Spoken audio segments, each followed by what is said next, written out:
Happy,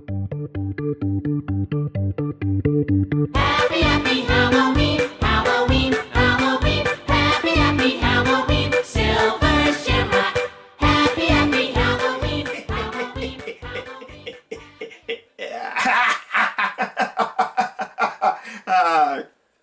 Happy Halloween, everyone!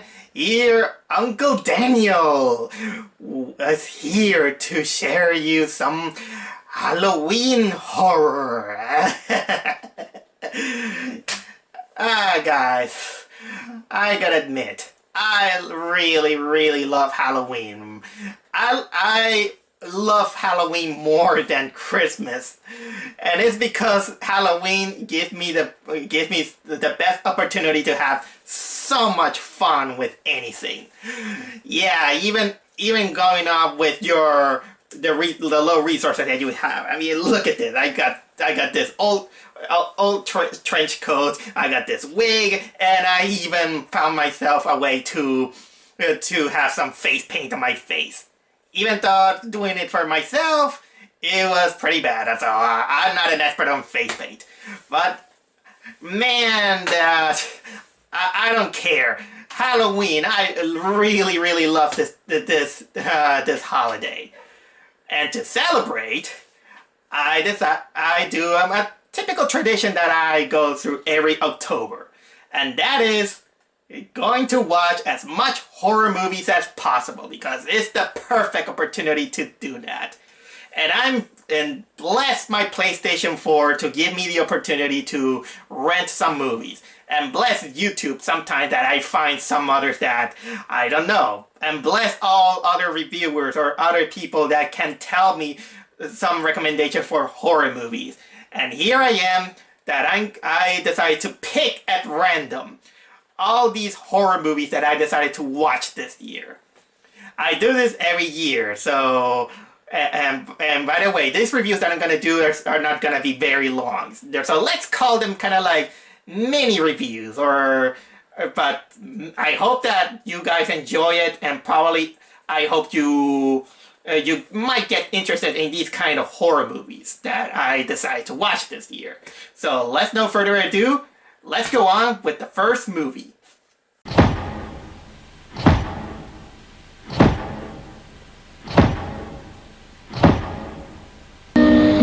Long ago, Earl Jensen, America's most celebrated astronaut, was stranded in space and left to die.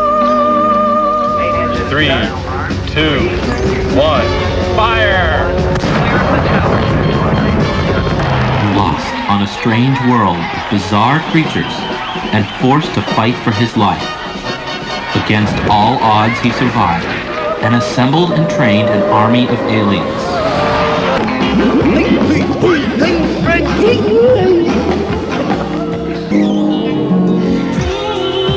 What? I'm starting out with an animated film? Well, it's called Mutant Aliens, so it still counts. Mutant Aliens was a movie made by Bill Plimpton, a very interesting animator slash illustrator who he is well known for his really weird but still traditionally animated drawings. Up to this day, he only draws with only using pencil colors, and it shows that work. Even though their animations are a little bit choppy, but you can still see how meticulous this guy is on his craft. But I'm gonna talk about Bill Plimpton some other day in more details. But man, that this movie Mutant Aliens is one of those that seals his kind of style of storytelling and art.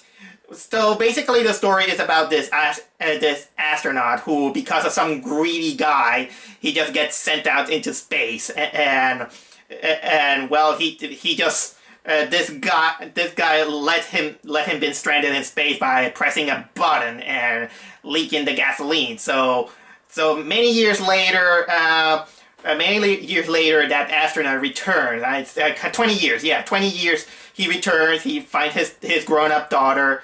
And apparently he says that he was coexisting with living beings that looks like let's say that they're anthropomorphic human parts of the body, like living noses, living ear, living fingers, living mouths, and he's hailed as a hero. But little did they know that this was actually a trap. The guy actually returns to Earth with another story, which is the real story, and that technically involved him bringing out genetically engineered creatures with their sole mission to have revenge on that guy, the space director.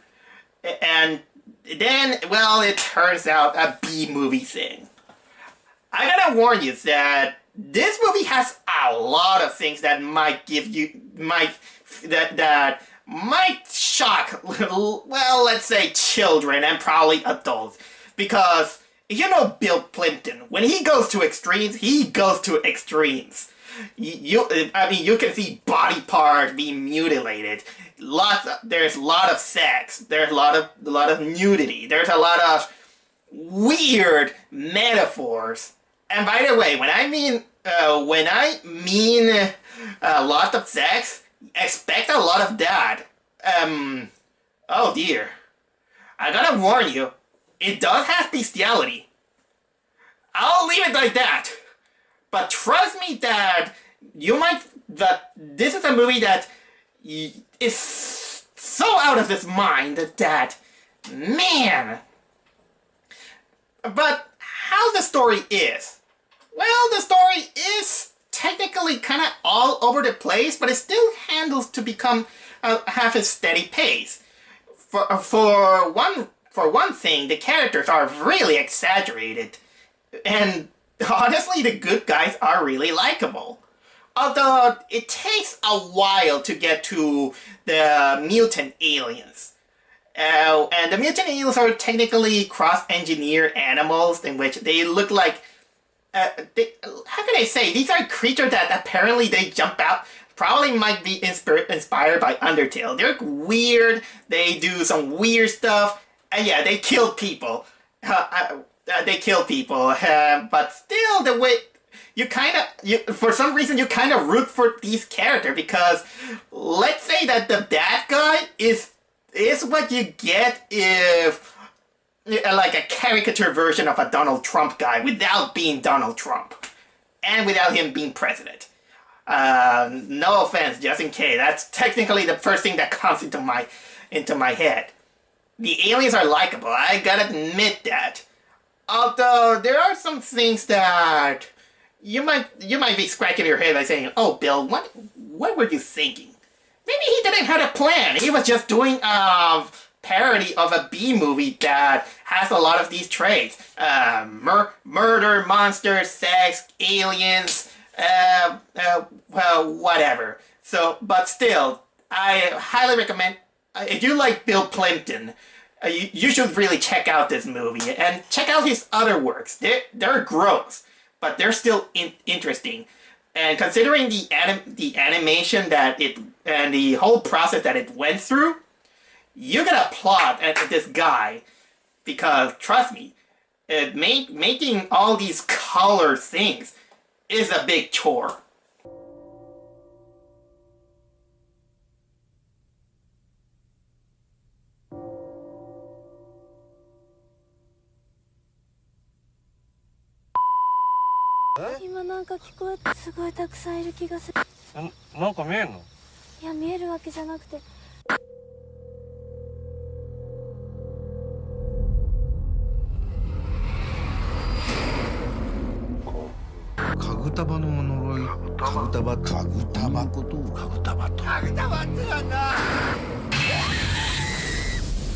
Noroi. さっきなんか映像がおかしくなったんですけど。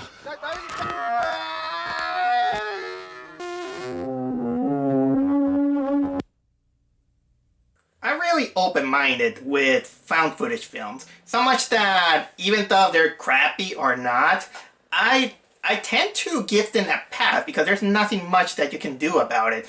Some things they entertain me, sometimes they not, and but this movie Noroi also combines another one of my favorite horror genres of the industry, and that is the Japanese horror.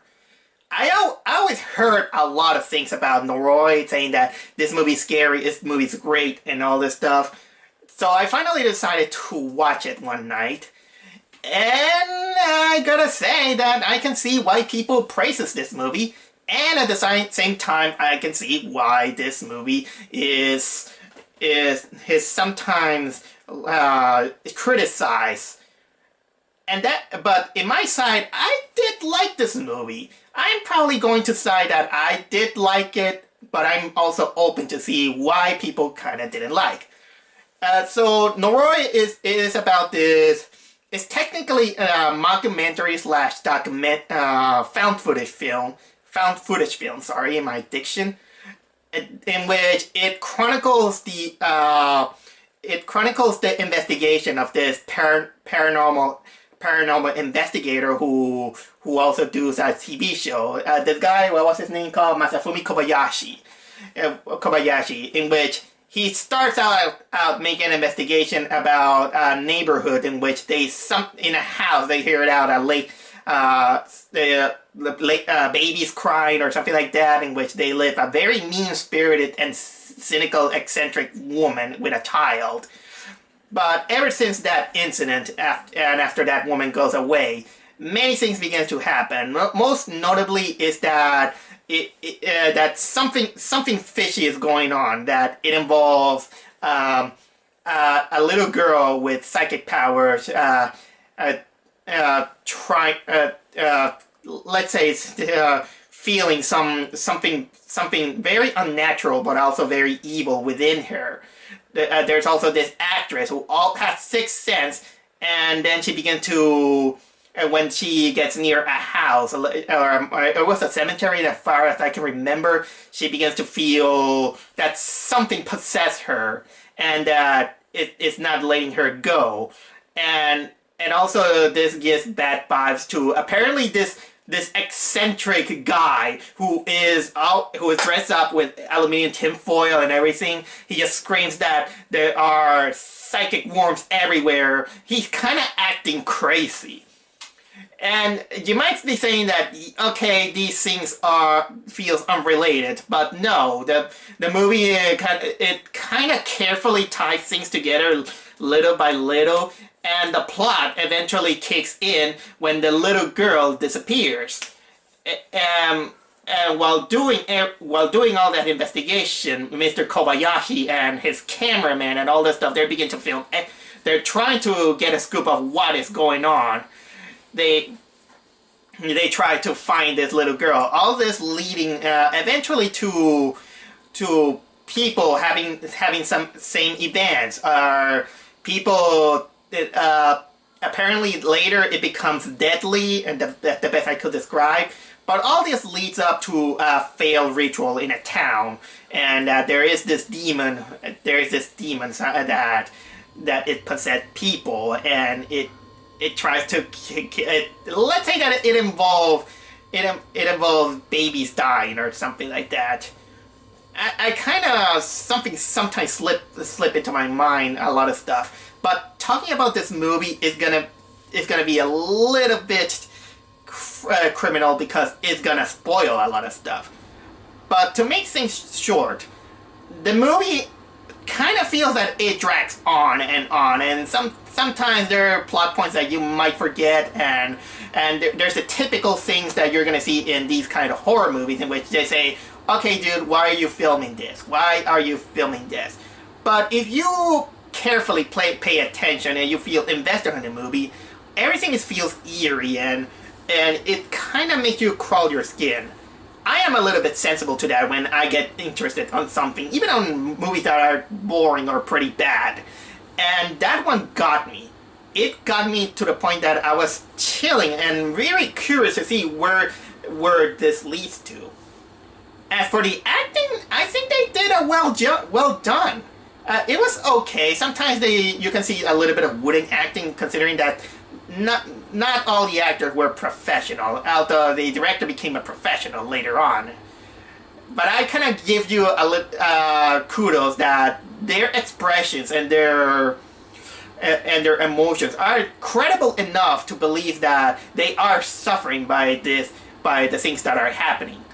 Although the eccentric guy, he's a little bit over the top, but he's not so over the top that is enough to let you know that he is panicking. He is really scared of the things that are happening, and I give it some stuff to that. Although lots of the stuff, really good stuff, doesn't happen, at least, let's say, at the end. I'm not gonna reveal exactly what it is, but man, that it is chilling. There's a scene that involves the night vision, because every found footage movie needs that. And the imagery that is there have a little bit of the typical crappy or low budget CGI, but it's enough. But the idea there is enough to make you chill, and I was chill. And also there is the ending. The ending is what I could consider that is the best part of the movie, because let's say that everything is revealed there, and it just ends. There is no credit scenes, no credits, nothing, and nothing. There is a. I gotta applaud this movie for its creativity on this. I don't think that it's gonna sell. Some people don't like it because it's low pace, or they feel that it's a little bit fakish. But don't worry, I could get it. So if you're curious, Noroi is a movie that I highly recommend. Maybe you won't like it, maybe you'll like it. But at least watch it once and tell me what is your opinion of it. Where you been plumbing, Roy? It's this big old place up on top of Watson Road. Watson Road. You don't want to go messing around up there. The place is cursed. Professor Crowley? Are you sick? Let me ask you this. Professor? Are you okay? Do you believe in monsters, boy?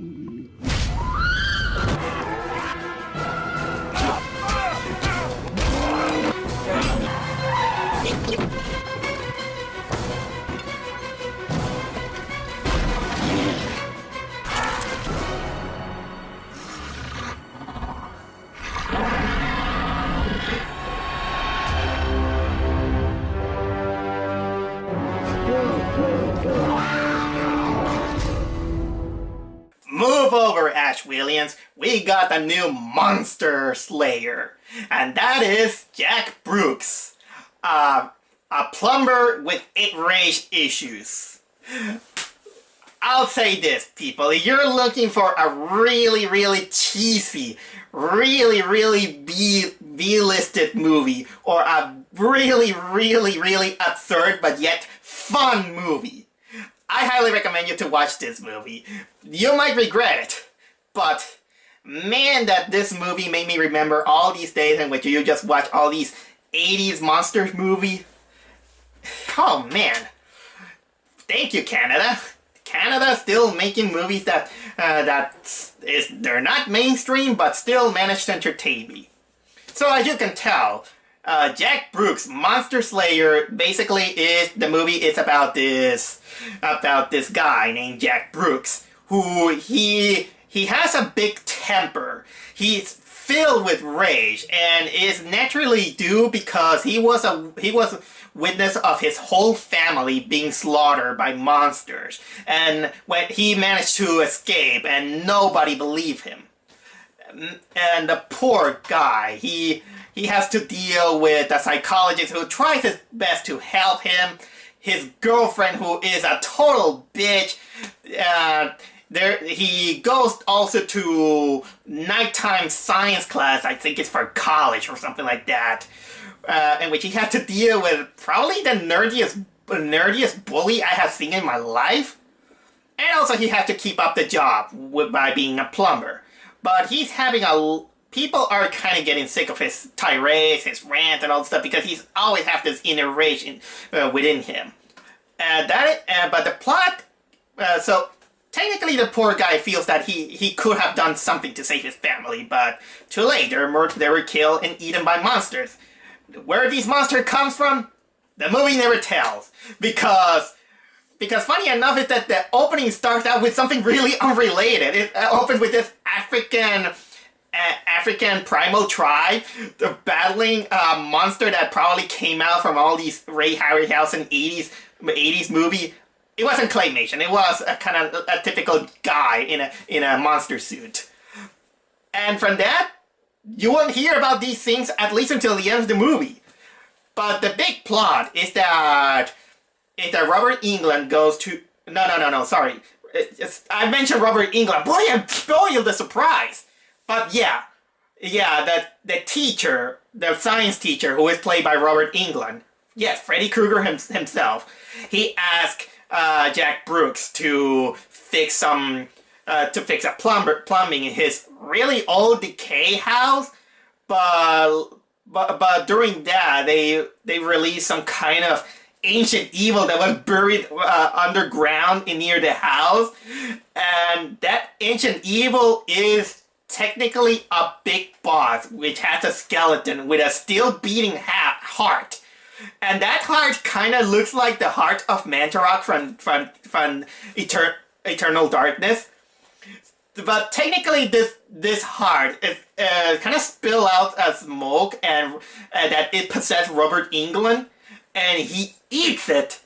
And from that point on, he becomes kind of like a dead-eyed, let's say. He goes to the class to teach everyone, but he just like kind of like the typical 80s zombie, and eating whatever he thinks that it is in front. He begins to eat chicken, eat meat. He rejects vegetables. And his hunger goes increasingly so big that he just starts out eating his dog. Yeah, unfortunately, this is one of those movies.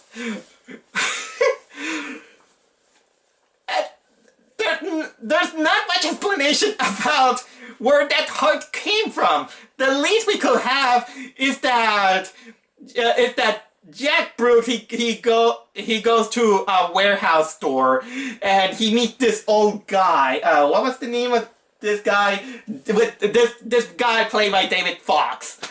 And he tells the story that you should not go to that house because that house is cursed. When I was a young kid, I lived with my foster uncle, who he apparently got this heart from somewhere, and then I accidentally broke the fish tank where he had it trapped, and then he got possessed. He began to eat and act erratically until I saw him eating a dog, and I used my shotgun and buried him. I'm serious, guys. This is as crazy as this movie is, and this prolonged so stupidly, and even the people going there act so stupid that nobody kind of backs that question, saying that, oh, why this guy is what? How is this guy right? Is Robert Englund acting strange? Can we call the hospital? Nobody do that. But still, poor Jack. He feels like he has this inner rage that he wants to do something, but finally he gets it at the end when this is the biggest spectacle of the movie. The biggest spectacle is during the climax when Robert Englund finally turns into a monster that kind of looks like Jabba the Hutt, and it begins to kill other people and turning them into zombies. And again, Jack Brooks has to he acts like the reluctant hero that he was supposed to be, and at the same time he has to deal with his girlfriend, who's a total bitch, despite that there was a better girlfriend next to him, but she's just there just for plot convenience. And man, oh man, guys, just go watch this movie. just like Noroi, you might regret it. You might think it is bad, but if you're into really, really cheesy, dumb, stupid stuff that somehow is enjoyable and sometimes it pays off, this one do it. Especially because this is a movie that doesn't rely on CGI. Most of the effects are actually practical. And the makeup effects of the monsters are actually good. They're really good for makeup effects. And it's bloody. There's sometimes that it gets bloody, sometimes it gets unintentionally funny. Watching Robert Englund act like that is kind of hilarious in a way. I'm not gonna say anymore. If you're kind of a little bit up to a little bit more of a Evil Dead type movie, I think this is a good one to watch.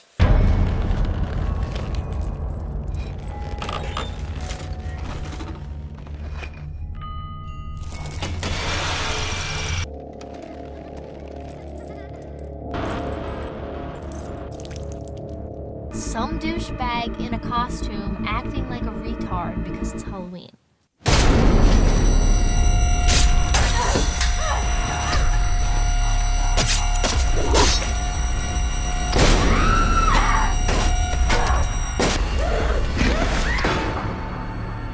What I want you to do now is just remain calm and stay on the line with me until the police arrive.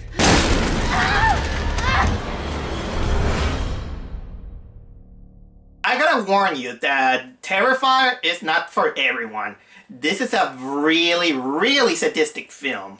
It's really bloody, it's kind of gory also in a way. But if there's a lot of positives that I can say from this movie, is that we have a character, or in this case a monster, that it needs to become a horror icon. I was never been disturbed by clowns, let's say. I mean, I seen the Joker, Pennywise, or something like that, but congratulations, we got another clown that is on the lineup of killer clowns, and that is none other than Art the Clown.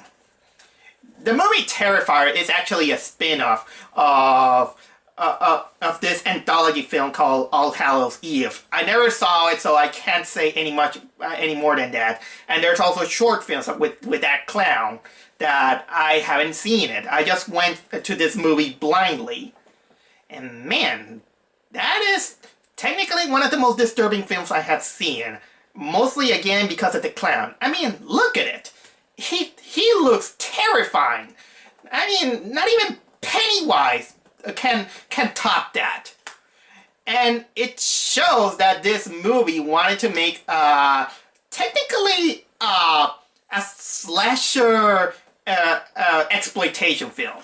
This is a movie that probably might satisfy the people who are tolerant to exploitation films, because not much plot this movie has.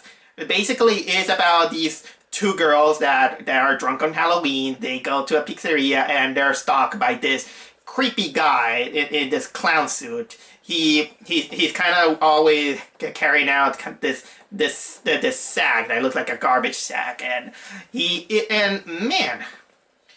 basically, yeah, they ended up in apparently an apartment that is being fumigated by rats because one of the girls wanted to go to the bathroom.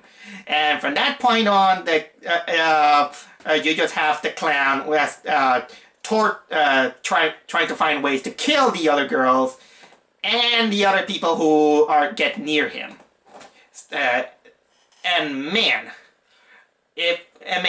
That's technically what you're gonna get. Just killer clown killing others, and man, I've been repeating that word many times, because the positive I can say about this movie is that the guy who plays Art the Clown, the actor, what is his name? I got it here. David Howard Thornton. He was incredible. He was actually the best part, because Art the Clown is a character who you don't want to mess up. And he can be also a little bit sadistically funny. First of all, what makes him scarier apart from the makeup? First, he never talks. he doesn't grunt. He doesn't yell. Even when he's getting hurt, you don't see him. He doesn't pull out any vocals in anything. He just like. And speaking of that, his tirades as a clown are actually disturbingly charming. That's the best way I can describe it, because he's aware that he's a clown. He goes like, or he's the guy who's probably might chop up your fingers while looking at you like this. Oh damn! And the way he kills it are really, really, really gross. Oh, and he breaks rules because let's say that he can use anything to kill you from whatever he wants to. You might be thinking, okay, maybe he's gonna use scalpels or a knife. No, the guy is not shy away to even use a pistol. I remember Brad Jones complaining about serial killer that they break the rules when they pull out a 48. I kind of agree with that. Oh, did I tell you that this clown cannot be killed? This clown gets a lot of torture, and the movie doesn't explain if he's a demon or something. You have to think that it is, because there are many ways they beat him up. Oh, man. Oh yeah, and also, this movie also have one of the most disturbing death scenes ever. You know what? I'm not gonna say it here. The least I could say is that it involves a blonde woman with no clothes and a hacksaw. I'm not gonna go into details, but that became one of my most disturbing ways to die that I have seen this year. And this movie came out last year. Alright. Let me give out a little bit of negative to bring down the ego of this movie. Well, the negative, again, like I said, it's not a savvy story. The beginning and the ending, things happen a little bit unrelated and kind of confusing. Let's say that it's kind of like a flashback movie that involves one of the survivor. There's not much backstory also on the clown. But apparently this movie's kind of aware that it doesn't care. It doesn't care. And I have a little bit of a nitpick with the pizzeria scene. I never saw a pizza place in which the owner comes to you and say, what can I get you? Because you can ask your pizza on the counter. That's technically a little bit of a nitpick. If I'm wrong, please correct me. But that's technically the best way, what I can say about Terrifier. It's a disturbing movie for an exploitation film, at least for me, and mostly because of the clown. So put that on your list if you want to be scared of clowns. So, my kitties, are you enjoying this? Did I convince you to watch some of those horror movies? So, stay tuned because I have second serving.